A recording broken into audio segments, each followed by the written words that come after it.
Assalamualaikum warahmatullahi wabarakatuh. Hai adik-adik peserta didik baru SMA Negeri 1 Rajo Tangan. Salam sehat untuk kita semua. Perkenalkan, nama saya Della Putri Noviani, siswi SMA Negeri 1 Rajo Tangan.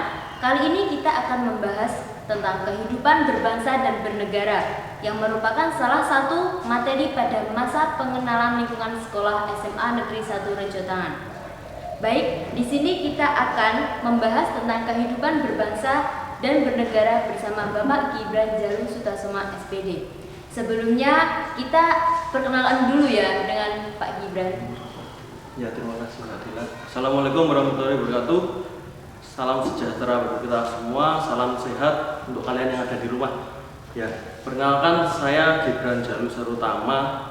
Ya, saya betulkan. Gibran Jalu Sarutama. Jadi saya asalnya dari Kota Kediri, tapi alhamdulillah diberi amanah untuk mengajar di SMA 1 Rajo Tangan ini sebagai guru PPKN dan juga sosiologi. Jadi seperti itu. Oh iya. Baik, pasti banyak adik-adik peserta didik baru yang bertanya-tanya apa sih wawasan kebangsaan? Bagaimana cara menyikapi di era globalisasi seperti ini?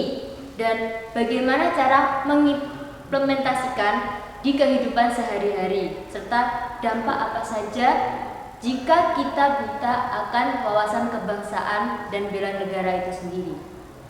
Baik, untuk pertanyaan yang pertama Pak, bagaimana sih cara kita menyikapi wawasan kebangsaan di era globalisasi seperti ini? Oke, jadi saya ucapkan selamat dulu kepada adik-adik kita yang baru diterima menjadi keluarga besar di SMA Negeri 1 Rajo Tangan. Selamat mengikuti MPLS ya. Dewasa ini memang globalisasi itu tidak bisa dihindari, apalagi di era yang semakin modern. Teknologi-teknologi canggih dari luar itu juga masuk ke Indonesia, dan mau tidak mau kita, adik-adik kita, kalian juga sebagai siswa-siswa pelajaran juga pasti juga keterkaitannya sangat besar dengan teknologi.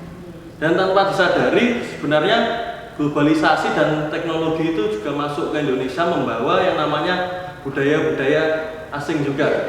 Ya, budaya-budaya asing yang saya rasa kurang cocok lah istilahnya untuk diterapkan di Indonesia. Oleh karena itu saya merasa di Indonesia saat ini seperti terjadi satu masuk ke dalam pusaran budaya. Ya, budaya asing semakin mendominasi di dalam bangsa kita. Jadi para anak-anak muda, para siswa, para siswi ini seperti kehilangan jati diri. Mereka lupa akan keindonesiaannya.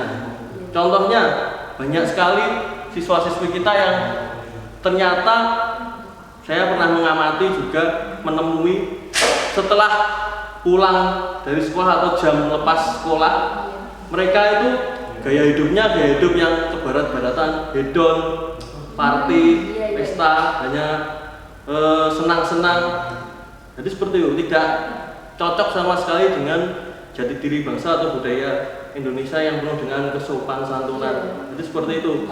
Jadi banyak yang terpengaruh mabuk-mabukan, miras, atau bahkan narkoba dan lain-lain. Itu kan budaya dari luar yang sangat mengkhawatirkan. Jadi seperti itu.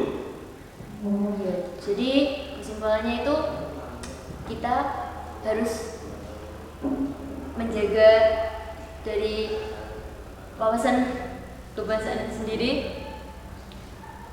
Jadi karena wawasan kebangsaan ini adalah bagaimana cara pandang.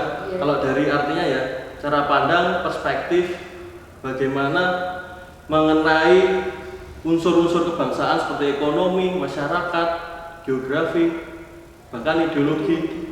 Itu kan penting sekali ditanamkan ke anak didik kita. Ya, para siswa ini supaya mereka apa? Seperti judul materi saya, sebagai pegangan generasi penerus bangsa kita itu supaya tidak terlena oleh budaya-budaya asing yang masuk di Indonesia. Jadi fungsinya wawasan kebangsaan seperti itu. Itu wawasan kebangsaan. Tadi disinggung dijadikan pegangan ya Pak. Iya. Dari itu nilai-nilai wawasan kebangsaan dan bela negara apa sih yang dapat dijadikan pegangan dalam kehidupan sehari-hari kita? Jadi banyak sekali karena sebenarnya wawasan kebangsaan itu luas sekali, wawasan Nusantara. Secara kesejarahan sebenarnya sudah ada sebelum Indonesia ini mempunyai nama Indonesia. Karena sebelum ada Indonesia ini gugusan-gugusan pulau ini namanya Nusantara, dikenal atau namanya Nusantara, gugusan-gugusan pulau. Karena kita memang diberkahi oleh Tuhan Yang Maha Esa, bagaimana banyak sekali yang namanya suku-suku, budaya, agama. Jadi seperti itu.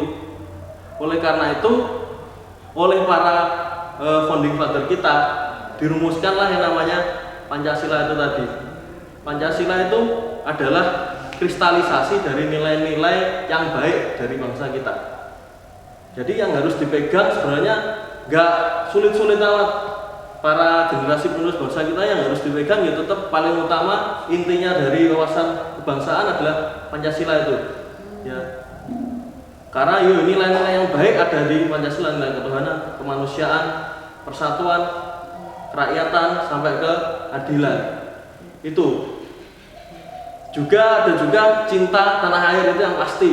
Cinta tanah air, dengan cinta tanah air kita bisa memanfaatkan, misalkan sekarang eranya di sekolah-sekolah SMA itu ada namanya SMA double track, ada namanya kewirausahaan di SMA. Kalau kita punya wawasan Nusantara yang luas, kita bisa jadi tahu potensi-potensi daerah yang ada di daerah yang bisa dimanfaatkan oleh siswa-siswa kita. Misal kewirausahaan tadi itu dari segi ekonomi. Ya. SMK mungkin juga bisa. Ya. Kalau SMA yang diunggulkan double track kewirausahaan tadi itu nanti potensi-potensi yang bisa diolah oleh bangsa kita, oleh siswa-siswa kita bisa dikembangkan, nanti bakal berguna untuk apa? Cita-cita bangsa kita yaitu yang namanya kesejahteraan untuk rakyat banyak. Jadi itu yang bisa dimanfaatkan. Jadi nilai-nilai yang dijadikan pegangan itu sudah tercantum dalam Kutip Pancasila itu tadi. Jadi, ada pertanyaan lagi, apa sih Pak dampak jika kita itu tidak tahu atau tidak dapat bisa menyikapi wawasan kebangsaan? Ya. Dampaknya kalau kita nggak bisa menyikapi banyak sekali. Seperti contohnya yang saya jelaskan tadi kan bangsa kita seperti terombang-ambing oleh pusaran budaya asing. Tadi budaya barat sudah, budaya timur sekarang yang bukan asli budaya Indonesia, budaya timur tengah itu banyak sekali ideologi-ideologi atau pemikiran yang tidak sesuai dari timur tengah yang ingin dibawa ke Indonesia, itu tidak cocok.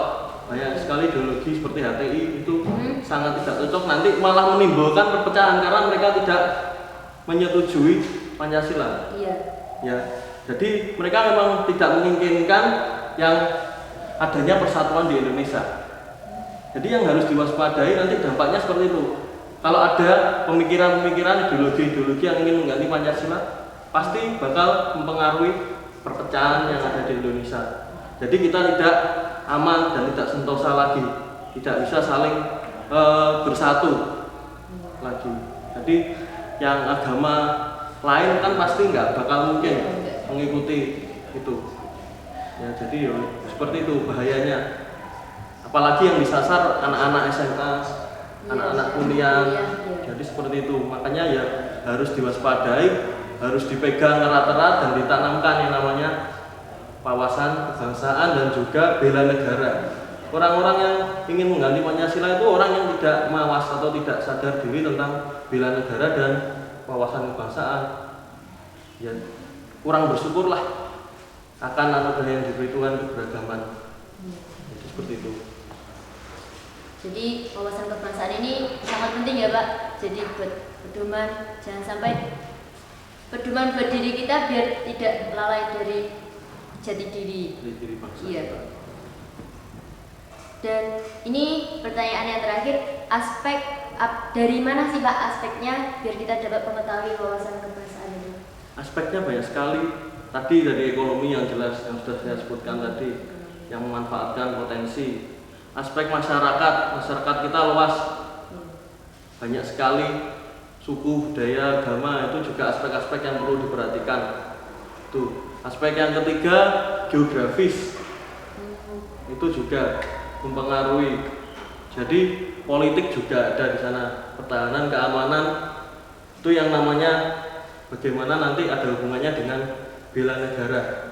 Ya, jadi yang perlu diingat bahwa bela negara ini sebenarnya bisa dilakukan oleh semua masyarakat yang ada di Indonesia dengan cara mereka masing-masing. Ya, misalkan ASN, ya ASN itu bisa dengan bekerja giat di pemerintahan. Jadi seperti itu. Misalkan pedagang bisa bekerja untuk keluarganya, nanti menafkahi keluarganya, anak-anaknya nanti bisa menjadi lebih baik nasibnya. Pelajar juga bisa seperti itu, giat belajar, itu nanti berprestasi, baik itu akademik dan non akademik. Itu selain itu pelajar, kalau dalam bela negara itu di era milenial ini harusnya bisa menerapkan apa yang mereka pelajari menjadi sebuah praktek. Jadi tidak hanya selesai di bangku sekolah saja, mereka harus mempraktekkan apa yang mereka pelajari itu di lingkungan masyarakat. Misalkan anak-anak yang mempelajari sosiologi, yang mempelajari PPKN, itu bagaimana dia menerapkan nilai-nilai Pancasila. Misal kalau tadi di ekonomi kan bagaimana memanfaatkan. Pemanfaatannya itu bukan cuma nanti menghasilkan keuntungan, tapi bagaimana alam itu bisa tetap terjaga. Nanti bagaimana menjaga alam itu termasuk yang namanya cinta tanah air. Ya. Jadi seperti itu. Seperti yang ada di PT Freeport di Papua, ada kasus-kasus pertambangan emas yang ada di Sangihe di Sulawesi Utara. Itu kalau mereka para pelajar ini benar-benar pelajar yang punya rasa bela negara yang benar-benar, dia pasti bakal mencari solusi. Tidak hanya tinggal diam kalau kekayaan alam dan lingkungannya dirusak. Jadi seperti itu. Jadi bisa misalkan menyuarakan di sosmed, itu kan juga salah satu bela negara juga. Membuat petisi-petisi supaya memberhentikan pengerusakan. Jadi banyak sekali cara-cara bagaimana kita mencintai atau membela negara. Seperti itu. Baik, ini jangan lupa untuk adik-adik, ada pertanyaan dari Bapak Gibran, nanti bisa diisi di Google Form masing-masing ya. Baik Pak, bisa disampaikan? Jadi seperti yang saya sampaikan tadi, bahwa bela negara itu bisa dilakukan oleh semua warga negara. Salah satunya adalah pelajar seperti kalian ini. Pertanyaannya yang perlu kalian lakukan, bagaimana caranya di era pandemi ini kita melakukan suatu bentuk bela negara. Ya. Bisa dengan cara kalian masing-masing, kalian tulis, nanti bisa dikirimkan ke link yang sudah ada atau ke WA panitia juga bisa. Iya, seperti itu. Ya, terima kasih untuk Pak Gibran, dan bila ada kesalahan kata kami mohon maaf. Wassalamualaikum warahmatullahi wabarakatuh. Saya mau beri trik-trik atau kisi-kisi ya. Untuk yang terakhir ya. Oh iya, enggak apa-apa. Jadi untuk yang terakhir, supaya kalian semua sebagai siswa-siswi SMA Arjo Tangan ini bisa benar-benar menerapkan yang namanya nilai-nilai bela negara atau wawasan kebangsaan, harus mempunyai sikap seperti ini, yaitu sikap rasa cinta tanah air, mampu mengimplementasikan nilai-nilai Pancasila dengan benar, kesadarannya juga harus ada tentang wawasan kebangsaan, jiwa patriotisme atau rela berkorban itu juga harus ada. Terus yang terakhir adalah kemampuan bela negara. Jadi harus mentalnya kuat, tahan banting sebagai masyarakat Indonesia, saling tolong menolong seperti itu. Jadi itu penutupnya dari saya. Ya, silakan ditutup, mohon maaf. Ya, Baik, itu jadi pesan dari Pak Gibran, tolong diamati, dilaksanakan di kehidupan sehari-hari. Mohon maaf jika kami ada kesalahan kata. Sekian, wassalamualaikum